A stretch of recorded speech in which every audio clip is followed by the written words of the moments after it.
Can you tell them about your experience with the marbles in Mount Vernon when we came back from Seattle? I went out to Seattle for a year and we rented our house, and I told the fellow, the colleague from the philosophy department, that I had to leave the garage unlocked for some reason the day we were leaving the studio, and said lock it up after I've left so that nobody gets in there and disturbs anything.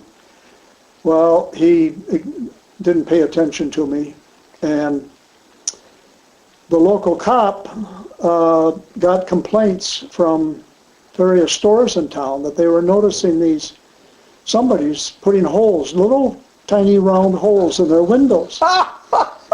And Lumberyard had some holes in their windows, and some stores, every window was... some windows downtown had holes in the windows. And so he's looking around, being a good detective, and at the hardware store he noticed these marbles, about this big around, kind of blue-green marbles. And he said, where have I seen those before? So he's thinking a while, if I realized it was over there on 2nd Avenue North. He came over, and I think he just opened the door to the garage and went in, and there was a 55-gallon oil drum of marbles. And he got hold of the philosopher and said, lock that place up. That's a riot. Yeah, they're the perfect size and weight for slingshots. Amazing. There was another funny story coming back from Seattle that, remember you packed up all your furnace and everything? Yeah, I brought back, well, I took a furnace when I got a grant to go back and study art history for a year at the University of Washington in 1966, after the fall of 66. And Harvey had told me that Russ Day up at Everett Junior College really would love to see somebody build a studio for him at the college. So Harvey suggested you ought to take a furnace and every equipment out with you. So I did. We rented a trailer behind our van, and it had the furnace and annealing oven, bench, and everything. And that's when I learned to blow glass. Russ was wonderful. He let me blow there as much as I wanted. Wow. No charge. I was supposed to teach him how to blow glass. Yeah.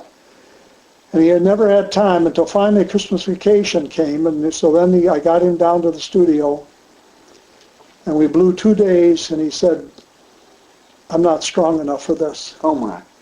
And didn't blow anymore. Huh. Said it was too much work. Yeah. And where was the furnace set up? In the welding shop, under a welding hood. Of the community college? Yeah. Everett Community? Yeah.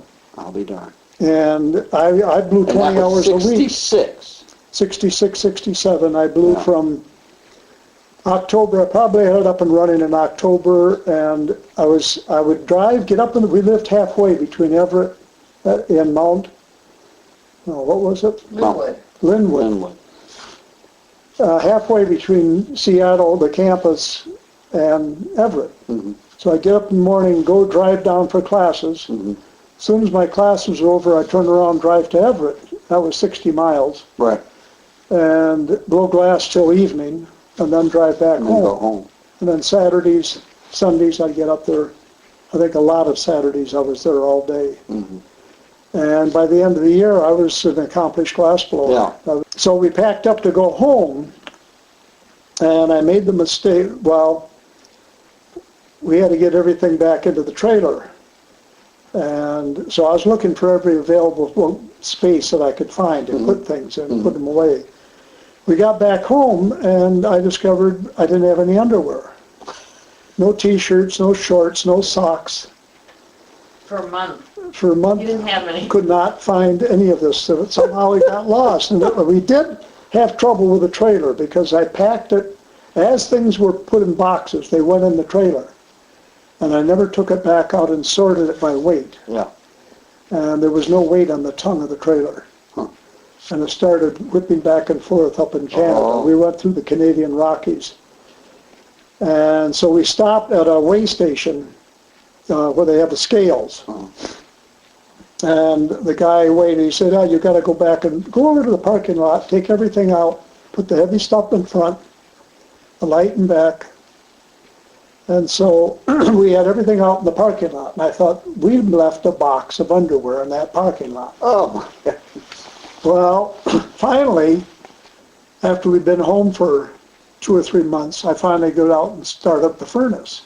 I opened the annealing oven, there's a box of underwear. Inside the oven. It You were just using fit. all It was the, a perfect, you were using all the spaces. just perfect fit. So now I had 2 complete supplies. Yeah, yeah. You haven't had to buy underwear since, right?